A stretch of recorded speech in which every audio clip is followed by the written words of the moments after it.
Yeah, I don't know what you're doing Sunday, but don't bother me. Don't bother him because we're going to be watching games. Let's start with the Chargers. This might be a tougher game than anybody realizes. They go play the New York Jets Monday night game. Justin Herbert versus a pretty good Jets pass rush defensive front. Herbert, of course, has got 13 touchdowns, 4 interceptions, continues to play with a broken digit finger and a splint on it. This is a Jets team, and this is hard to believe. As bad as they are after they lost Aaron Rodgers, the Jets have won 3 in a row. Nice. They beat Buffalo and they beat Philadelphia. The Jets have won 3 in a row. That's wow. Yeah, wow is not the phrase I'd use. Offensively, they're still meager, 273 yards per game. Defensively, they're pretty rugged. Their front, it causes a lot of problems. They're giving up only 329 yards a game for Robert Saleh. I don't know what to make of Zach Wilson. He has stretches where I said, oh, geez, a guy's in over his head. Other stretches, he gets him down the field. He's improved during this 3-game win streak. He's only got 5 touchdown passes. He's got 8 turnovers. He's been sacked 24 times. Now, what's changed in New York is Breece Hall, young running back who was having a tremendous rookie season last year before he tore a knee ligament. He's back. He's averaging 5.7 yards per carry. I don't know, the Bolts, they got 23 quarterback sacks. They got 12 takeaways. That's good. But they've also given up 12 touchdown passes, and they give up massive chunk yardage plays. They do. That's why the Bolts are 31st in defense and 32nd in pass defense still. So I don't know whether Zach Wilson's going to go crazy or not. Thoughts? Well, I'm thinking about all those sacks, and I think Khalil Mack must have had half of them in one game, right? I mean, so it's interesting. I kind of rooting for Zach Wilson, because he was the starter, benched. Everyone said it was a failed draft pick. Aaron Rodgers comes in, he's out. He gets thrust back in, and you're thinking, okay, let's root for this guy. Meanwhile, he looks like he's 15 years old. I don't even know if he shaves. But I don't know. It's nice to see the Jets being somewhat relevant, because the Giants surely are not. Well, no, but at least the Giants have had their moments. The Jets, The only thing I usually hear about the Jets is the old NFL draft when they had it at Radio City Music Hall, and all the Jets fans would be in there. But the Chargers should win this game. Is it in New York? Oh yeah, Monday night, Meadowlands. Monday night. Oh wow, yeah, big game. Okay, we go from that. This is one you won't want to miss. Chiefs, Miami. How about that? Kansas City, number 4 in offense, number 4 in defense. Miami, number 1 in offense. Dolphin offense under Tua, 453 yards per game.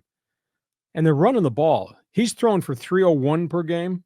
Their backs are averaging 151 yards rushing. Miami goes up and down the field. Now, Kansas City, 351 yards on offense per game, 47% third down conversions, but Mahomes and those guys have turned it over 16 times in 7 weeks, which is really stunning. You got one quarterback that completes 70% of his passes, Tua. Mahomes completes 68%. Tua's got a quarterback rating of 108. Wow. And we've thought that Kansas City's defense it's faster, it's improved. That's Tyreek Hill averaging 16 yards per catch that you're going to have to defend. And the other guy on the other side, Jalen Waddle, is averaging 13. So I guess there's a burning question here. Miami got mugged by Buffalo and Philadelphia. How are they going to hold up with the Chiefs? Now, if they win this game, John, they've got 5 easy games in a row Miami does on the schedule. So this is a turning point of them being the elite team in the AFC if they can beat these guys. Chiefs, Miami, put some new batteries in your calculator if you're going to keep stats. This is going to be a hell of a game. Well, the first question, of course, is Taylor Swift going to be there? Because that's the difference maker, right? The Chiefs are a fantastic team, and, they're the defending champs, but the Dolphins are a more fun team to root for right now because Tua, he had all those concussion problems. So you want to see him have success. And their offense is dazzling when they're on, but they've got snuffed a few times. So we'll see how this one goes. And then, you'd like to see, if the Chargers have any shot, the Chiefs need to start losing some. So we'll see how this goes. Big game, Seattle, Baltimore Ravens out on the West Coast. This is a Seahawk defense that is going to be really improved with Leonard Williams inside. So this game probably is Leonard Williams, a defensive tackle, versus Lamar Jackson. Ravens, though, number 2 defense on the planet. They're going to face Geno Smith, who's kind of been up, kind of been down as the Seahawks quarterback. Ravens are giving up only 276 yards per game. Ravens defense has got 15 takeaways and 31 sacks. Whoa. They lead the world in both those categories. Ravens, with Lamar Jackson, are averaging 350 yards per game, and they are running the ball, and Jackson's completing 70% of his passes.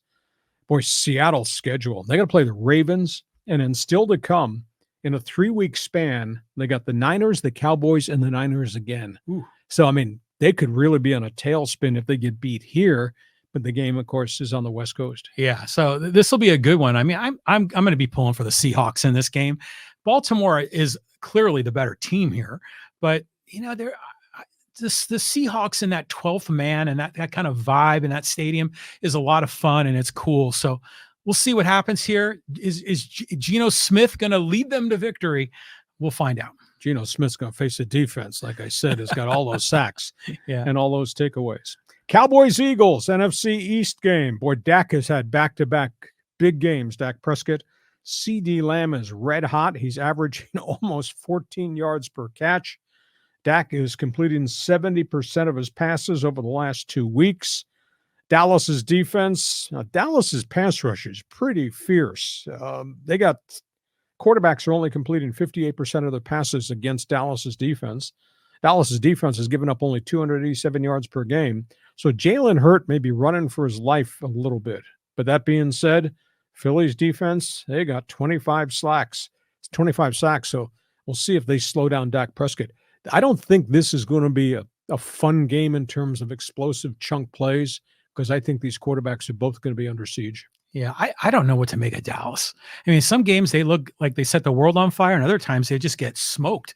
So, I mean, the Eagles, Jalen Hurts, they're going to be the clear dominant team here. And doesn't it kind of have that feeling like maybe 30 years ago when the NFC East was like the division? Big boy football. So it feels like it's coming back. Bills, Bengals, pretty good matchup. Josh Allen, Joe Burrow. Allen's completing 71% of his passes, but even though he's got over 2,300 all-purpose yards at half a season, he's turned it over 12 times.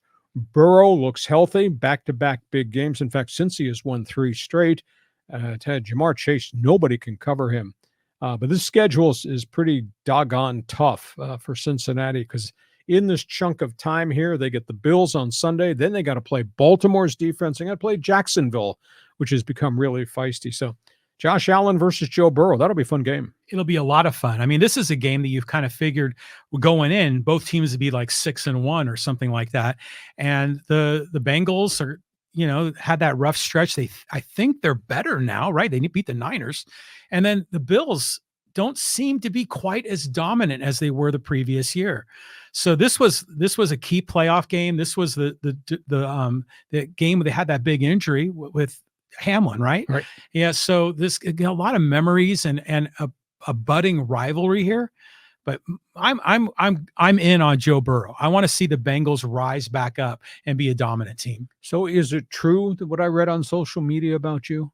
Did you text your wife and say, because the games out here on the West Coast start at 10 a.m.